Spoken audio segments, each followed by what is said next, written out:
If you're watching this, please subscribe. That's the first thing I told you when you walked into this room. I could tell you didn't believe me, but you sat down anyway. You pressed record. So now let me explain. There are good people at their core who sometimes do bad things. Then there are ungodly people who come from somewhere else.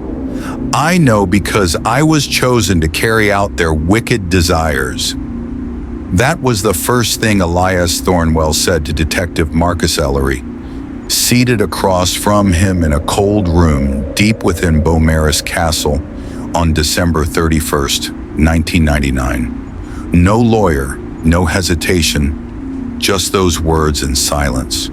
For over a decade, Ellery had chased brutal murders across Europe. Bodies mangled in ways that defied logic or motive. They were connected by one thing: no physical evidence left behind. Not a hair, not a print. Nothing but horror. It started when I was 7. We were at the grocery store, me, my mom, and my brother. The place was packed. I remember the buzzing of the fridges, the wheels of carts, my mom comparing the price of frozen peas. Then I heard it. "I'm going to strangle you till your eyes pop out." Not spoken, thought. I looked around. 2 men were arguing at the end of the aisle.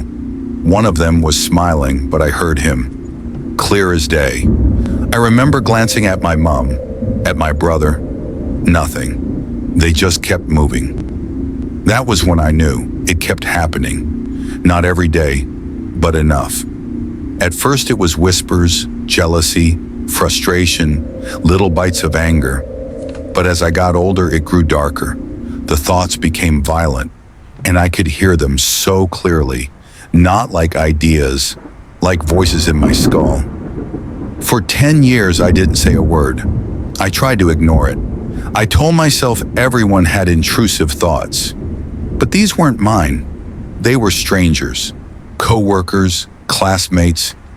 And the more hate they felt, the louder it got. Then one day, I broke. I was 17. My dad took us to a football match. Big crowd, loud as hell. At halftime, I went to the toilet. There was a man at the sink washing his hands, didn't even look at me. But I heard him. "After all these years, now I can finally end her." The words hit me like hot oil on skin. They didn't just echo, they settled inside me. I felt my chest tighten. I left the bathroom without finishing, stumbled through the corridor, and then my legs carried me away from the stadium. I didn't know where I was going, I just walked, and somehow I found her. Don't ask me how, I don't know her name. Never saw her before, but my body moved like it had rehearsed this 1,000 times. I broke in. I did what the thought demanded. It wasn't clean, it wasn't quick, it was vicious. When it was over, I walked out soaked in someone else's hatred. I went home and told myself I imagined it, that it was a nightmare. The next morning I saw the headline, "Woman found dead in her living room in unexplainable circumstances." No suspects, no details. I didn't sleep that night. 7 months later, it happened again. I had a night shift job at a packaging factory. Cheap work, but quiet. My manager was a prick, always shouting, humiliating people. One night I heard it, from behind me. "I'm going to kill that motherfucker one of these days," cold, calculated. The woman didn't raise her voice. She just stared at him like he was already dead. And I felt it flood into me again. That familiar heat. My fingers started to shake. I finished my shift, clocked out like normal. But instead of going home, I waited behind the factory in a dark alley. My heart wasn't racing. It never does when it happens. It's like I'm not even there. When he walked past, I didn't hesitate. That was when I realized something. It's not me doing it. It's them. Their rage, their hate, their need for blood. I'm just the hand that swings the blade. I don't want to kill. But if someone thinks it hard enough, long enough, I become that thought. And when I kill, the angrier the thought, the worse I make it. You still think I'm insane, I can see it, but you've seen what I've done. And deep down, you know I'm not lying. I didn't want it to happen again. After the factory incident, I resigned the next day. Didn't wait for my paycheck, didn't say goodbye, just walked out and never looked back. That night, I sat on the floor of my apartment staring at my hands. They were trembling, not from guilt, but from something worse, anticipation. Because I knew it would happen again. All it would take was the wrong thought from the wrong person, and I'd be a knife in someone else's hand. I couldn't risk it anymore. I packed a bag, took what little cash I had, and left town. No note, no goodbye to my brother. I didn't want to be near anyone who might someday think something unforgivable, especially someone I loved.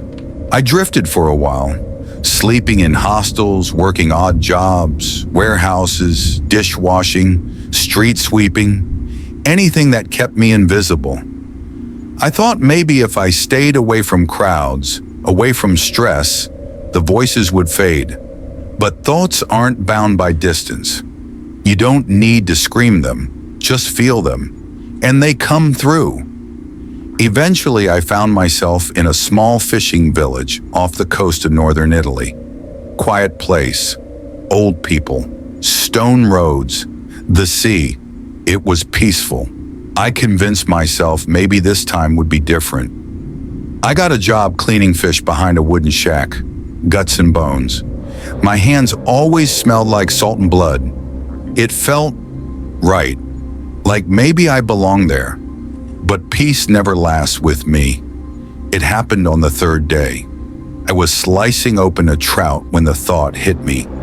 Not in words this time, but in images. A body tied to a chair, a mouth stretched in a silent scream, blood on the floorboards. The vision wasn't mine. It came from somewhere nearby. Could have been anyone. The man on the dock smoking, the woman lifting crates. It didn't matter. Their desire had already entered me. I stood there, blade in hand, the stench of fish turning sweet in my nose. And I knew I wouldn't make it through the night without spilling someone's blood. I waited until after dark. I wandered into the hills like I was pulled by a string. I don't remember deciding where to go. I just walked until I found a small house. Lonely, no lights. My fingers were cold, but my chest burned. I broke in through the back, found the person inside. I didn't speak. I didn't think. I just obeyed the image.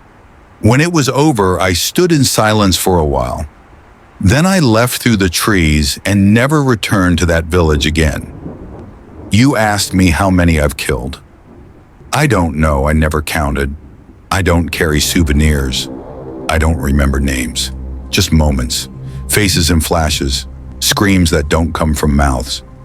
From Italy, I moved east, Hungary, Serbia, Poland, Germany, Russia, China.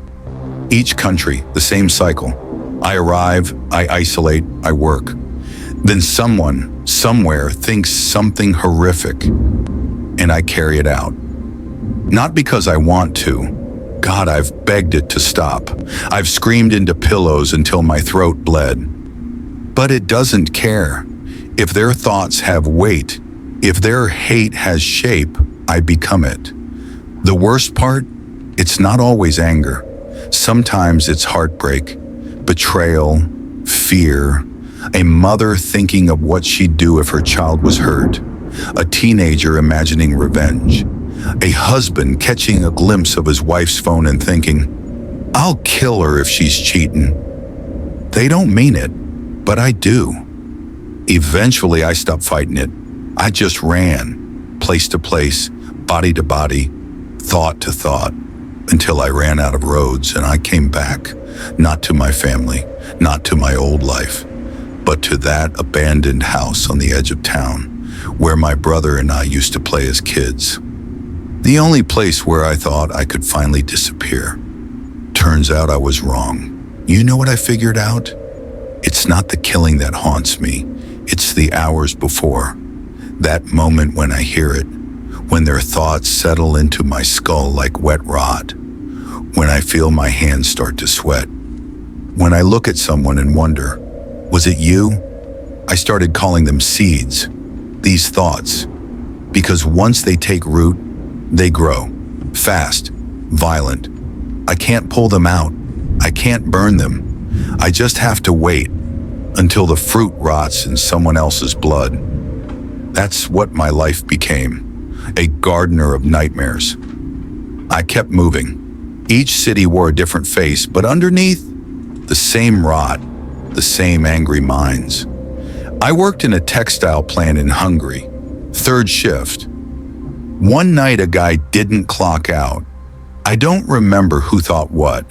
I just remember finding myself standing over a bathroom sink, covered in blood that didn't feel warm anymore. I hitchhiked into Serbia the next day. Got a job cleaning buses. People left things behind, scarves, wallets, fragments of themselves. I stayed for 3 weeks. Then someone thought something sharp and sick about their cousin. I left before I could figure out who they were. I kept my distance. Never spoke unless I had to. No friends, no ties. Eye contact felt like playing with matches near gasoline. But no matter how far I ran, I couldn't outrun their minds. In Poland, I worked at a train depot. The smell of grease and rust. The kind of place where men drink more than they sleep. One night I was sweeping under a bench when it happened again. A quiet thought, if he ever touches her again, I swear I'll gut him. The voice was calm, resigned, but inside me something cracked open. The man died 2 days later in the shower room. I don't even remember how I did it, only that I walked out afterward with his blood under my nails and a blister on my palm. That's when I realized something terrifying. Sometimes the thoughts didn't even have to be fresh. Sometimes the thoughts didn't even have to be fresh. Old hatred, long-held grudges, buried rage. If they festered long enough and I got too close, it was like stepping on a landmine that had been waiting just for me. I wasn't just a vessel anymore. I was a trigger. I remember Russia, a night train through Moscow. Snow piled against the windows. The train rocked like a cradle. Across from me, a child was staring at an older man. Not blinking, his lips moved. I hate you. I didn't hear it as a thought. I felt it, pure and white hot. That night, the man was found in the station bathroom, head bashed in, skull cracked wide like a broken egg. The child never cried, just stared at the police tape. I left before the sun came up. You asked me earlier if I feel anything when it happens. Yes, I do. I feel relief. Like scratching an itch that's been crawling under your skin for hours. It doesn't matter that it's wrong, that it's horrific, that someone else bleeds for it. The moment their thoughts are gone, I can breathe again. That's the worst part. I ended up in China for a while. Factories, slums. I tried to vanish into crowds, but every crowd is just a storm of thoughts, and I'm a lightning rod. It was there that I realized something final, something that shattered what was left of my hope. It wasn't just proximity that triggered it. It was connection, emotional tension, eye contact, familiarity. The more emotion behind the thought, the stronger it was, the more brutal the outcome. The only way to survive was to disappear. So I came back here, not to see anyone, not to say goodbye, but to hide. There's a house near the edge of the woods. You know the one. My brother and I used to play there. It's where I went when I skipped school, where we made up ghost stories. Funny, I became one. I lived there 2 weeks, didn't go into town, didn't speak to anyone. I thought I was finally safe, but like I said, you can't outrun thoughts, especially when someone remembers you. I should have burned that house down the day we stopped playing there. But when I returned, it was the only place that felt untouched by blood. No echoes, no voices, just creaking wood and mold eating through the floorboards. I curled up in the corner of what used to be a bedroom and stayed silent. It worked for a while. No people, no thoughts, just cold wind and the dripping of rain through a cracked ceiling. It was the first time in years I could hear nothing, not even my own mind buzzing. I didn't dream, didn't eat much, I just existed, a shadow waiting to fade. But then I heard footsteps.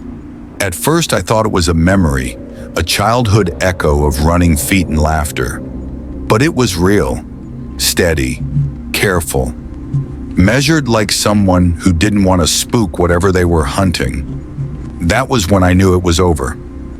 You walked in with your badge, the recorder, that look, not of fear, not even anger, recognition. You knew, maybe not everything, but enough. And then you said the name I haven't heard in over a decade. My brother's. Said he told you about the house. Said he thought I might be dead, or something worse. He was right about the second part. You asked me why I never heard him. The answer's simple. He never had violent thoughts, not once. Even when we were kids and I broke his bike or blamed him for stealing, nothing. No hate, no flashes of revenge, just annoyance, sometimes sadness. He was the only mind that felt silent around me. I avoided him all these years because I was terrified that would change, that someday he'd think something dark, and I'd be the one to make it real. You asked me why I came back. It wasn't because I wanted to be caught. It's because I wanted it to end before I hurt someone I used to love, before someone near me had a terrible day, thought something in passing, I could kill him, and suddenly I'd be forced to put a knife in my own chest. Because I hear everything, even yours, Inspector. Don't flinch. You haven't thought anything dangerous yet. But I know how this works. Once my story gets out, if it gets out, someone will hear it. Someone angry, someone broken. And they'll think, if only someone could do it for me.